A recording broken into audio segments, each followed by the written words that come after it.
దూరపరచు. నిన్ను దేవుడు ధైర్యపరుస్తున్నాడు. పరాక్రమము గల బలాఢ్యురాలా, పరాక్రమం గల బలాఢ్యుడా, నిన్నే నువ్వు పరాక్రమంతుడు, నీకు తెలుస్తుంది నీ శక్తి, నీలో నా శక్తి నీకు తెలియటం లేదు.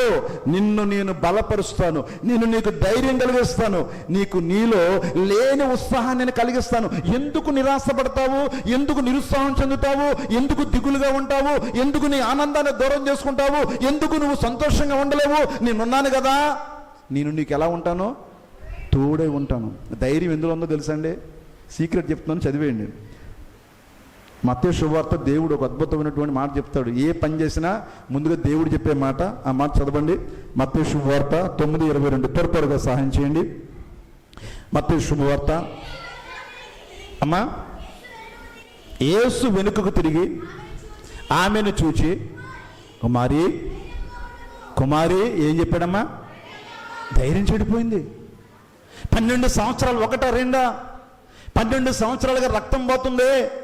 12 సంవత్సరాలుగా వైద్యులు ఎంత డబ్బు ఖర్చు పెడుతుందో, ఏ వైద్యుని దగ్గర పెడితే ఆ వైద్యుని దగ్గరికి వెళ్ళింది, ఎన్నో సంప్రదించింది, తిప్పలు పడిందట, చాలా అవస్థలు పడిందట. ఈమె రక్తస్రావ రోగం గల స్త్రీ గురించి మీకు అందరికీ తెలుసు. ఈమె పడిన అగచాట్లు అంతా ఇంత లేదు, మొత్తం ఈమెలో రక్తం అంతా పోయింది. రక్తం పోయినోడికి ఏం పోద్దంటే ధైర్యం పోద్ది, ఇంక పిరిగితనం వచ్చేస్తుంది. ఒంట్లో మంచి వేడిగా ఉంటే ఏముంటుందండి? ధైర్యంగా ఉంటుంది. కొంతమందికంట డబ్బే ధైర్యం అట, డబ్బే దేవుడు, డబ్బే ధైర్యం, డబ్బే ఆనందం, డబ్బే సంతోషం. సరిగ్గా యాక్సిడెంట్ అయిపోయింది అయ్యగారికి. ఏమైపోయిందండి? యాక్సిడెంట్ అయిపోయి 2 కిడ్నీలు నలిగిపోయి మెదడు నలిగిపోయింది. ఎవడన్నాడు 1 కోటి రూపాయలు ఇస్తాను బాబు, మెదడు ఎవడు రాలేదు, పైకి పోయాడు. డబ్బు ఏం చేసింది? రక్షించలేదు. డబ్బు రక్షించదమ్మో, డబ్బులో లేదు ధైర్యం, దాంట్లో లేదు. ధైర్యం కోల్పోయినటువంటి ఈ వ్యక్తి ఒకటే తీర్మానం తీసుకుంది. ఎవరు చెప్పారో తెలియదు, నువ్వు యేసు ప్రభు దగ్గరికి వెళ్ళు అంతే. నేను యేసు ప్రభు దగ్గరికి వెళ్ళడానికి కూడా అర్హురాల్ని కాదు, ఆయన ఎదుర్కొంటా నిలబడ్డానికి కూడా నాకు అర్హత లేదు. ఆయన వస్త్రపు చెంగును ముట్టితే చాలు అనుకుని ఆయన వస్త్రపు చెంగు ముట్టిందట. వస్త్రపు చెంగు ముట్టితే నా దేవుడు ఎలాంటాడు? విశ్వాసంతో వస్తే వాసన చూసి పసిగడేస్తాడు. కుక్క ఏం చేస్తుందండి? కుక్క ఏం చేస్తుంది? వాసన చూసి పసిగడేస్తుంది. మా రిక్కిగడు రాత్రులు కూడా వాసన చూస్తుంటాడు, నేనే కాదని. నేను బయటికి వెళ్ళి వస్తుంటే మళ్ళీ నేను వచ్చారా చూసుకుంటాడు, అని వాసన చూసుకుంటాడు, నేనే రా బాబు రే నేనే. అక్కడికి అర్థమైపోతుంది చీకట్లో కూడా. మన దేవుడికి వాసన చూసి విశ్వాసపు వాసన గమనించాడు ఆయన. అమ్మ ఏంటి విశ్వాసము? నాలో ప్రభావం పోయింది, నాలో శక్తి పోయింది, నాలో ఆ యొక్క శ్రేష్టమైనటువంటి స్వస్థత వరం బయటికి లాగేసింది. ఏంటి ఇంత విశ్వాసము, ఇంత భక్తి, ఇంత విధేయత అని ఇలా తిరగగానే ఈమె వణుకొణుకులాడుతూ ఉన్నప్పుడు, అమ్మా కుమారి, ఎవరు పిలుచుండ్రో? ఏం కుమారి? ఈ కుమారియా అందంగా ఉందా? రక్తం అంతా పోయి ఒడిలిపోయి శరీరం అంతా కూడా కుషించిపోయి వాసనతో నిండినటువంటి ఆ స్త్రీని నా దేవుడు సంబోధిస్తున్న అద్భుతమైన సంబోధన. కుమారి, నువ్వు ధైర్యంగా ఉండరా. నువ్వు ఎక్కడికి వచ్చావు? నా సన్నిధికి వచ్చావు. నా సన్నిధిలో నీకేం దొరుకుతుంది? ధైర్యం దొరుకుతుంది. ఎందుకురా భయపడతావు? వాళ్ళే చెప్పిన మాటలకు ఎందుకు భయపడతావు? భయపడక ఆ మాటలు ఈ మాటలు నేను ప్రభావం చేయవు. ఆ ప్రమాదం ఈ ప్రమాదం నీ అంచున అంటదు. దేవుడు నీ కాలు కదపకుండా, కునుకక నిద్రపోకుండా దేవుడు నిన్ను కాపాడుతాడు. దేవునికి స్తోత్రం కలుగును గాక. ఇజ్రాయేలును కాపాడేవాడు కునుకడు, నిద్రపోడు. ఎందుకు భయపడతావు? కుమారి, నా సన్నిధికి వచ్చావు, నువ్వు భయపడకు. నా దేవుడు ధైర్యపరుస్తాడు. ఎంత ధైర్యం ఉంటుందో తెలుసా నా దేవుడి మాటల్లో? మీరు చూడండి ఒకసారి. నీ టీవీలు చూసినా, సెల్ ఫోన్ చూసినా ఎక్కువ ఆత్మహత్యలు ఎవరు చేసుకుంటారంటే ఎవరు దేవుని నమ్మరో వారు ఆత్మహత్యలు చేసుకుంటారు తప్ప కనీసం 4 వారాలకు ఒకసారి, 5 వారాలకు ఒకసారి కనీసం చర్చికి వెళ్ళే వాళ్ళు ఎవ్వరు కూడా సర్వసాధారణంగా వారు ఆత్మహత్య చేసుకోరు. ఎందుకంటే నా దేవుడు వారిని ధైర్యపరుస్తాడు. సమస్యలు ఎదుర్కోవడానికి, శ్రమలు నిందలు ఎదుర్కోవడానికి, ప్రతి విధమైన బాధ తట్టుకోవడానికి గుండెల నిండా దేవుడు ధైర్యం ఇస్తాడు. తిరిగి తన ఆత్మనివ్వడు. దేవుడు ధైర్యపరిచి పరాక్రమం నీ దగ్గరే ఉంది, బలము నీ దగ్గరే ఉన్నది, ఆరోగ్యము నీ దగ్గరే ఉంది. జ్ఞానం లేనివాడు అయితే జ్ఞానం కూడా నీ దగ్గర ఉందని జ్ఞానవంతుడా అని దేవుడిని పలకరిస్తాడు. గిద్యోను పలకరింపులో ఎంత చిలకరింపు ఉందండి, ఎంత చక్కగా పలకరింపున్నాడు యెహోవా దేవుడు. గిద్యోను గిద్యోను గిద్యోను గిద్యోను అంటలేదు. దాక్కున్నవాడిని ఏం చేయాలి? వీడు భయపడుతూ దాక్కుని ఎవరికి కనబడకూడదని అక్కడక్కడ తిరుగుతున్న వాడిని మనం కూడా ఏం చేయాలి? దాక్కున్నవాడిని మనం కూడా చిన్నప్పుడు ఎస్సాట ఆడుకునేవాళ్ళు, దొంగాట. ఆ తమ్మని దగ్గర వాడు ఈ తమ్మని దగ్గర పట్టుకుని తిరుగు. ఇది కదా వీడు అసలే వణికిపోతున్నప్పుడు వాడి దగ్గరికి వెళ్ళి పరాక్రమం వరాజ్యుడా, ఏటి ఏటి ఏటి నువ్వు పలికేది ఏంటి, నేను చేసేది ఏంటి, నేను బలాఢ్యున్నా, నాకు కత్తేది కరవేది, నేను ఎవడన్నా కొట్టేనా, ఎవడన్నా కొడితే నేను ఎవడన్నా పడిపోయాడా? కాదు, ఇక్కడి నుంచి నిన్ను నిలబెట్టబోతున్నాను, నేను నీకు తోడై ఉండబోతున్నాను. ఇక్కడి నుంచి నువ్వు కార్యాలు చేయబోతున్నావు. అవి బలము గల కార్యములు, వీరత్వము గల కార్యాలు, శూరత్వము గల కార్యాలు. అవి మామూలు కార్యాలు కాదు. ఒక్క మనిషిని కొట్టినట్టుగా మొత్తం మిద్యానులను కొడతావు, నీతో కొట్టేస్తాను చూడు అని చెప్పబోతున్నాడు. అందుకే ముందే చెప్తున్నాడు దేవుడు. నా దేవుడు ఎవరినైనా బలపరుస్తాడు. ఈ ధైర్యం ఎందులో ఉందంటే మనం ఎతకదాం. ధైర్యం ఎందులో ఉందంటే 138:3 చదువుతల్లి కీర్తన. ధైర్యం అందులో దాచిపెట్టాడు. అది ఇంటికి పట్టిపోండి, అందరూ కూడా మనసులో పెట్టి ఇంటికి పట్టిపోండి, ఇంటికి పట్టిపోవాలి, అందరు ఇంటికి పట్టిపోవాలి. 138:3 నేను మొర్ర పెట్టిన దినమున నాకు ఉత్తరం ఇచ్చితివి, నా ప్రాణములో త్రాణ పుట్టించి. ధైర్యం ఎందులో ఉంది ఇప్పుడు చెప్పండి, ఎవరికి అర్థం లేదు. ధైర్యం ఎందులో ఉందమ్మా? గట్టిగా చెప్పాలి. ప్రార్థనలో ఉంది. దేవునికి స్తోత్రం కలుగుగాక. ధైర్యం ప్రార్థనలో దేవుడు దాచిపెట్టాడు. నువ్వు ప్రార్థన చేస్తే నీకు ధైర్యం అందులోంచి ధైర్యపడతాడు. నేను మొర్ర పెట్టినప్పుడు నా ప్రాణములో ప్రాణ పుట్టించి నన్ను ఏం చేశావు? ఇంకా చాలు, నీ మొర నాకు వినబడింది, ధైర్యముగా పనిచేయి, నువ్వు వెళ్ళు, విజయము నీదే. దేవునికి స్తోత్రం కలుగుగాక. ఒక్క ప్రార్థన చేయి.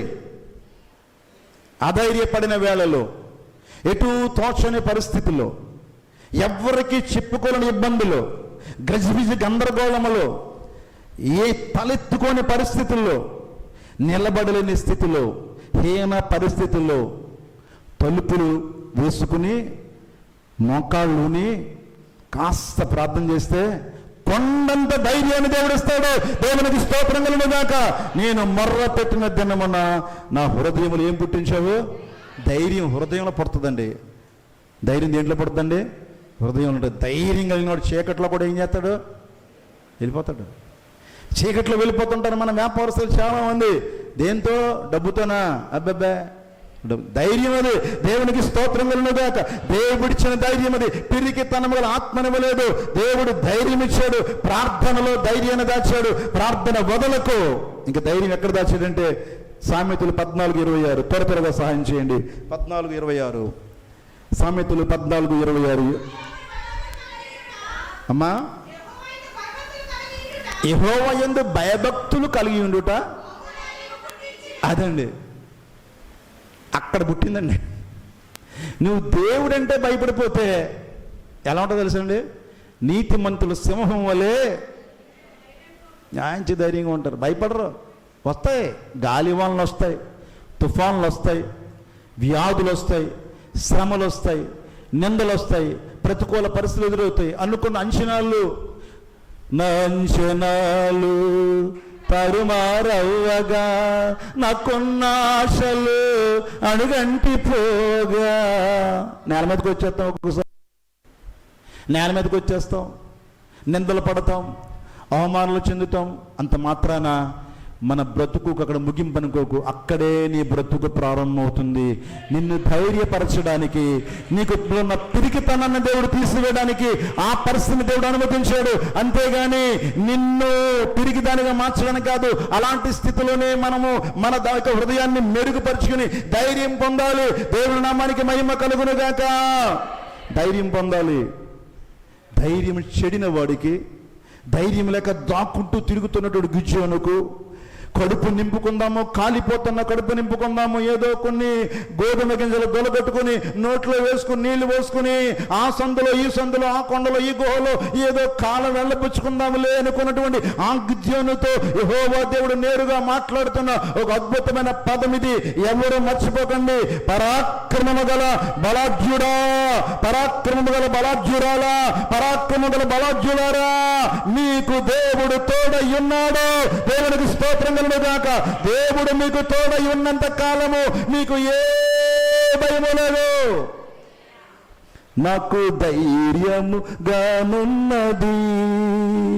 నా సంపద వైనందున, నాకు ధైర్యముగానున్నది నిరీక్షణ వైనందున, గానున్నది నా వైనందున, నాకు ధైర్యము గానున్నది. ధైర్యము కోల్పోయినా, అవును ఏం పోయినా లేకమ్మినా సాగలేమని తెలిసినా, నడిపించిన మా తెలిసిన నాకు గానున్నది, గానున్నది, నాకు ధైర్యము గానున్నది, నాకు నెమ్మది గానున్నది. దేవునికి స్తోత్రం కలుగుగాక. రిపోర్ట్లు వ్యతిరేకంగా వచ్చిన, ఆరోగ్యం క్షీణించిపోయిందని నీకు చెప్పిన, గుండె పక్కకి జరిగిందమ్మా, ఈ మందులు వాడాలని చెప్పిన, షుగర్ ఎంటర్ అయిందమ్మా, ఇక జాగ్రత్తగా ఉండాలని చెప్పిన, వచ్చే నెల నుంచి జీతాలు తగ్గించేస్తున్నామమ్మా అని చెప్పిన, ఏం చెప్పినా ఏం కోల్పోకూడదు, ఏం చెప్పకూడదండి. నాకు 25 సంవత్సరాల వయసులో రాస్తున్నప్పుడు కొద్దిగా పట్టి డాక్టర్ గారు మీకు కీళ్ళవాతం అని చెప్పాడు. ఇప్పుడండి వయసు అది 25 సంవత్సరాల కీళ్ళవాతం అన్నాడు. దేవునికి స్తోత్రం హల్లెలూయా అనుకున్నాను, భయపడలేదు. ఇంకో విషయం తెలుసండి, భయమే సగం నీరసం, భయమే సగం నీరసం.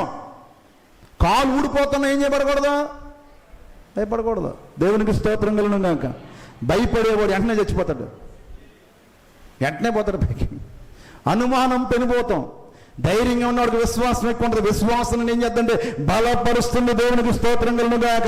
ఇంకా ఇంకా ధైర్యంగా ఉన్న దైవ సేవకులు ఒక్క మందు కూడా వాడకుండా 80, 90 ఇంకా లీడింగ్ వెళ్ళిపోతుంది. వాళ్ళు అడుగుతుండే చెప్తున్నారు, ఏమీ లేదండి, దేవుడే ధైర్యం అండి, దేవునికి స్తోత్రం, ఏ రక్తమే జయం నాకేం భయం, ఏ రక్తమే జయం నాకేం భయం, ఏ రక్తమే జయం నాకేం భయం. శుభ్రంగా తినేస్తున్నామండి, పడుకుంటున్నామండి, ఏ జబ్బు లేదండి. దేవునికి స్తోత్రం.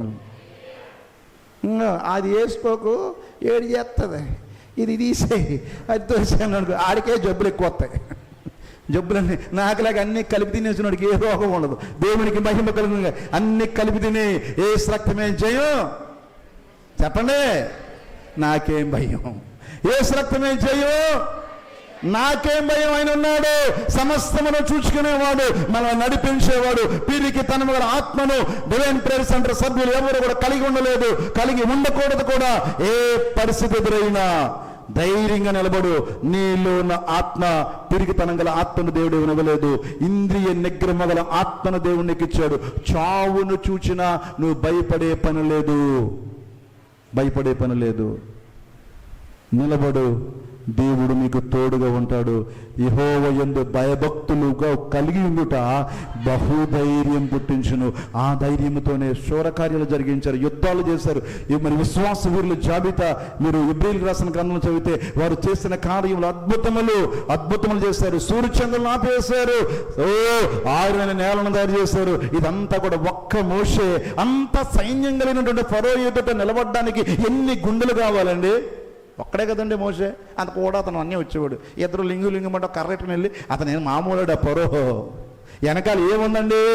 పెద్ద ఎవరక్కడా వీళ్ళిద్దరిని ముందు లోనకి వేసేయంటే అడిగే నాదుడు కూడా.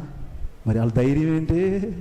వాళ్ళ ధైర్యం ఏంటి తెలుసా? మీ ధైర్యం ఏంటి? మీ చేతిలో ఏముంది? దుడ్డు కర్ర. మన చేతిలో ఏముందండి? దుడ్డు కర్ర. దేవునికి స్తోత్రం. ఇది ఉండగా నిన్నెవ్వడూ పాడు చేయలేడు. దేవునికి స్తోత్రం కలుగునుగాక. ఇది నీ చేతిలో ఉండగా, ఇది నోటిలో ఉండగా, నీ హృదయంలో ఉండగా నిన్ను చెరిపేవాడే ప్రపంచం లేడు. బహుధైర్యము కలిగించే అద్భుతమైన జీవ గ్రంథము, జీవ స్వరము, జీవన లేఖన స్వరమిది. ఇది ధైర్యపరిచేది, నిలబెట్టేది, నడిపించేది. అటు శ్రేష్టమైనటువంటి ధైర్యాన్ని మనందరం పొందుకుందాం. తలలు ఉంచండి, ప్రార్థన చేద్దాం. పరిశుద్ధుడా, ధైర్యం చెడిన స్థితిలో వచ్చానయ్యా. నేను ప్రతిదానికి భయపడిపోతున్నాను. నాకు ప్రతిదీ భయమే. పిల్లి చూసినా భయం, బొద్దుని చూస్తే భయము, ప్రతికూల వార్త అంటే భయము. ఏది తట్టుకోలేదు. నా బిడ్డలు ఎలాగుంటారో, మా భర్త ఎలాగుంటాడో, నా ఇల్లు ఎలాగుంటుందో, నా యొక్క జీవిత పరిస్థితి, భవిష్యత్తు ఎలాగుంటుందోనని ప్రతిసారి ప్రతి క్షణము భయముతో, పిరికితనముతో నేను బ్రతుకుతున్నానయ్యా. ఈ మధ్యాహ్న సమయంలో నాతో మాట్లాడావు. పరాక్రమగల బలాఢ్యురాలా, నీవే బలవంతుడవు. క్రీస్తు యేసు వాక్యము చెప్పిన నువ్వు బలవంతుడు కమ్ము. బలముతో నింపబడు, బలమును కలిగి నడువు. దేవుడు నిన్ను విడిచిపెట్టడు. నీ ప్రతి అవసరతను దేవుడు తీరుస్తాడు. దేవుడు నీ కొరకు గొప్ప గొప్ప ప్రణాళికలను కలిగి ఉన్నాడు. ఆయన ఆలోచన స్థిరము, ఆయన ఆలోచన ఎంతో గంభీరము. దేవుని యొక్క ఆలోచన చెప్పిన, దేవుని యొక్క కృప చెప్పిన, సియోనులో దేవుడిని బలపరచాలని, సియోనులో దేవుడిని స్థిరపరచాలని, సియోను దేవుని మందిరములో బలమైన బిడ్డలను వాడుకోవాలని ఎంతగానో ఆశపడుచున్నాడు.